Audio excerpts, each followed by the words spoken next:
qui, l'autre fois, prend courage à demain, même s'il a souffert, pour le petit morceau dans la salle senti.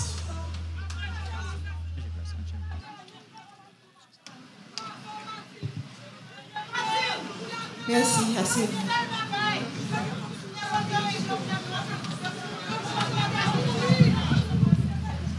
Monsieur le Premier ministre,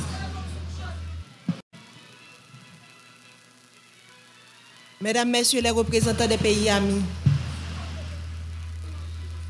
Mesdames, Messieurs les fonctionnaires de l'État, aux dignitaires de la fonction publique, Mesdames, Messieurs les représentants des institutions indépendantes, Mesdames, Messieurs les officiels des 10 départements de la République,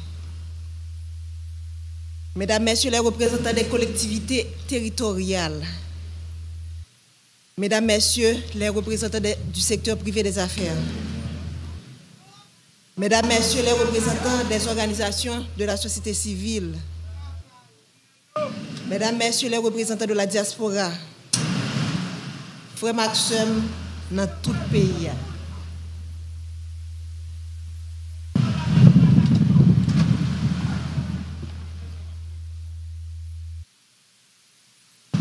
Au nom de toute la famille présidentielle, j'aimerais vous remercier du profond de mon cœur de votre présence parmi nous pour rendre un dernier hommage à mon mari Jovenel Moïse. La famille vit des jours noirs. Faire le déplacement jusqu'ici pour nous soutenir, pour dire au revoir à mon président, à mon mari, mon ami, le père de mes enfants, est une marque de sympathie qui procure force et courage à toute la famille et l'aide à surmonter ces épreuves. Quand j'ai rencontré Joe, cet homme qui allait devenir mon mari et le père de mes enfants, j'ai vu en lui un esprit brillant, inventif et créatif, un être passionné et déterminé, une personne sympathique, enjoué, doté de grand charisme, un jeune homme réservé, mais tellement généreux. Ce jeune homme m'a charmée et m'a séduite. Il a gagné mon cœur. Et depuis, nous avons décidé de construire un seul et même avenir. Nous avons choisi de ne faire qu'un seul et même être. Il est devenu ma chair et mon sang coulait dans ses veines. Il est devenu mon hymne et moi, son orchestre. Ce jeune homme passionné, cet entrepreneur à succès, mon Jovenel Moïse, a toujours cherché à faire plus, à faire mieux. Pour avoir été longtemps une victime, il connaissait bien les vices de ce système pourri et injuste, dont personne avant lui n'a voulu parler. Ce système auquel peu avant lui ont voulu s'attaquer. Alors il a décidé de se lancer dans cette bataille pour le changement. Il s'est retrouvé du jour au lendemain avec tout le système en bloc en face de lui. Il a été traité de tous les noms. Sous l'anonymat des réseaux sociaux, derrière la toute-puissance des micros et la pointe des stylos vendus à prix d'or, caché sous des titres ronflants dont il s'affuble. Expert S-mensonge, consultant en génération de problèmes, technicien du chaos, politicien miséreux et si misérable. Chacun s'est voulu plus créatif que l'autre. J'entendais des adjectifs associés au nom de l'homme de ma vie et j'avais du mal à m'imaginer que la folie du pouvoir, la vulnérabilité économique, l'envie pouvaient conduire à autant de méchanceté. Mais aussi était préparé. La famille savait que le combat de Jovenel Moïse nous vaudrait toutes les turpitudes. Ce à quoi nous n'étions pas préparés.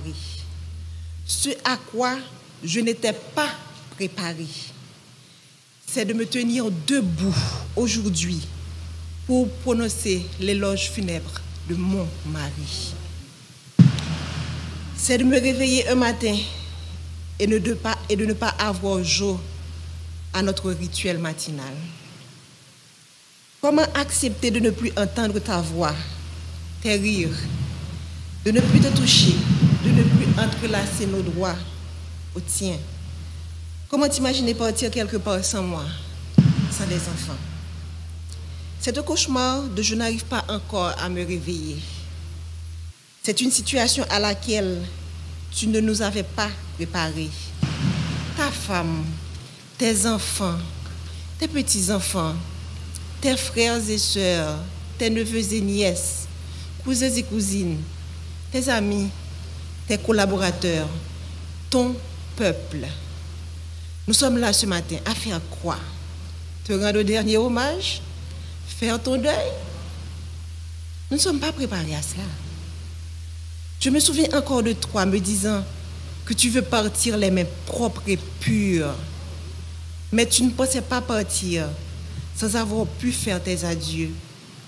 Tu ne pensais pas partir mutilé, désarticulé. Tu as été sauvagement assassiné. Toi qui as toujours renoncé à la violence. Tu as toujours prêché le pardon, la réconciliation, le tête ensemble. On a comploté contre toi, te condamnant à mourir dans la barbarie et la cruauté. Toi, si indulgent avec les autres, tu as connu la haine. Ils t'ont jeté leur venin pour assassiner ton caractère. Toi, toujours si loyal envers eux, tu as été abandonné et trahi. Ton assassinat a mis à nu leur haine, leur laideur et leur lâcheté. Quel crime as-tu commis pour mériter un tel châtiment? Toi dont le plus grand péché a été d'aimer ton pays, défendre les plus faibles, les plus vulnérables, les plus opprimés, les sans-voix, contre l'avarice des uns et la cupidité des autres. Est-ce un crime? Vouloir libérer l'État des griffes d'oligarques corrompus, est-ce un si grand méfait? Pourquoi vouloir électrifier son pays provoque autant de haine et de violence? Quand combattre la corruption est-il devenu un délit? Pourquoi vouloir démocratiser le crédit est un péché?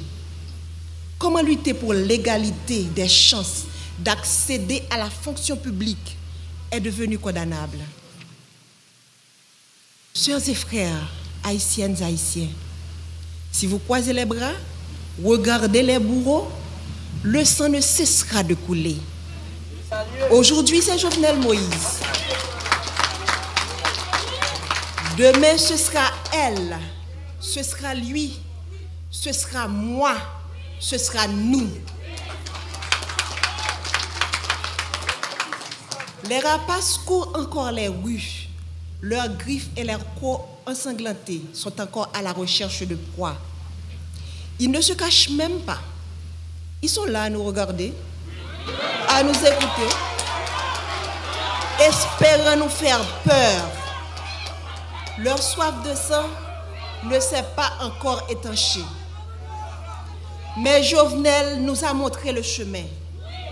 Il nous a ouvert les yeux.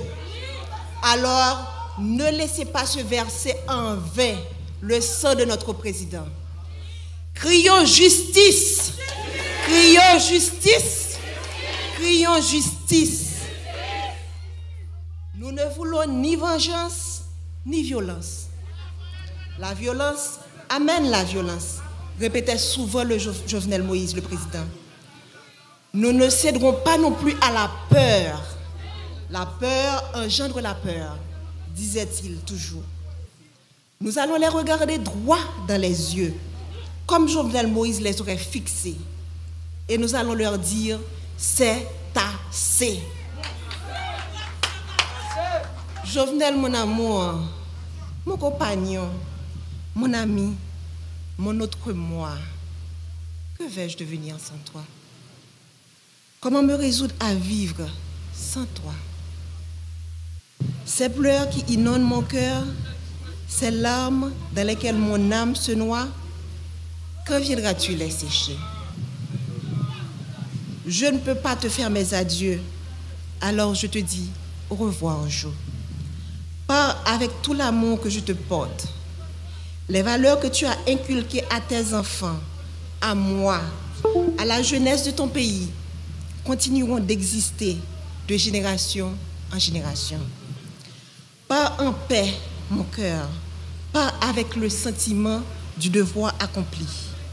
Laisse ton âme se reposer en paix. Nous nous chargerons du reste.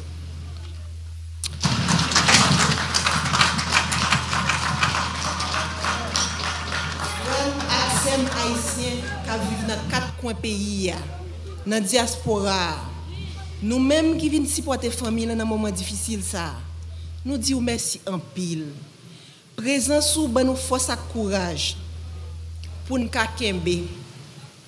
Yo assassiné le président Jovenel, mais yo pas qu'à assassiner vision. Yo pas qu'à assassiner l'idée.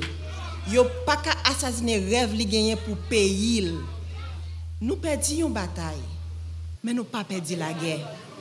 L'Itla poko fini. Jovenel Moïse pas plagué nous dans route. Il était déjà montré nos chemins et l'a continué à accompagner nous jusqu'à ce que nous arrivions, même si chemin en longue. M'a coupé bien bas devant cadavre potorigasson ça, président Jovenel Moïse. Marim, yon bon papa, yon bon mari, yon bon président, yon bon soldat. Nous faisons toute campagne ensemble, passer dans tout petit coin pays pour nous comprendre plus bien qui mauvais la vie frère ak sœur nous a subi. Jodi a m'a dit son au revoir, c'est pas un adieu. M'a saluer chaque monde qui vient saluer des pas pour tout garçon ça. Qui tape mené une bataille, qui est un pile monde qui a un privilège pas de comprendre, mais qui veut dire un pile bagaille pour monde en dehors yo. Jour qui est 7 juillet, c'est un jour côté monde sans foi ni loi paraître avec toute volonté yo pour yo chavirer chaudier l'espoir pour monde qui pi mal yo, pour gros orteil yo, pour tête canaille yo. Monde qui a commencé prendre centre l'espoir avec développement parce que route a fait bon la caille yo, poteau a metté, courant a bail, pompe solaire a installé pour couper grand goût. Jour 7 juillet, monsieur a planifié pour yo couper souffle. Sans yo pas rendre compte qui mal yo t'a fait pays, qui mal yo t'a fait moun Haïti, qui mal yo t'a fait diaspora. Moi connais ou pas de jamais aimer politique jo. Ou pas de jamais vle entrer dans politique. Monter toujours vle un changement réel. Ou t'es toujours vle la vie meilleure pour ça pi pauvre yo. Moi pas de penser que petit changement ça ou t'es vle faire. T'es qu'à mettre de l'eau dans toute famille. T'es qu'à mettre de l'eau dans tout peuple là. Moi pas de penser que route de l'eau courant qui c'est base développement tout peuple sous la terre gagne, qui c'est base développement et que tout peuple sous la terre doit gagner, t'as qu'à mettre nous dans chagrin éternellement. Nous t'es toujours ou t'es toujours voulu pour graisse cochon cuite cochon. Mais hélas, ça c'est la cause que pays a été loxou. Ça c'est la cause que monde qui contrôle gang yo, c'est la guerre de. Ça c'est la cause que conspiration village Tibois te manqué pour toi aller. Ça c'est la cause qui ont été payé mercenaires. Vinn dans pays rete pendant plusieurs mois puis te ton 6-7 juillet pour te éteindre nous tant que lampe dans vent. Yo goumé juste mek do wate. Jo oligarque yo gagné une bataille. Mais yo pas konn si peuple a commencé ouais clair. Si peuple a commencé comprendre, Si j'ai le calé, qui donc ou devant? Nous perdons une bataille. Mais la guerre n'a pas fini. Il faut que nous jouions justice pour vous. Merci.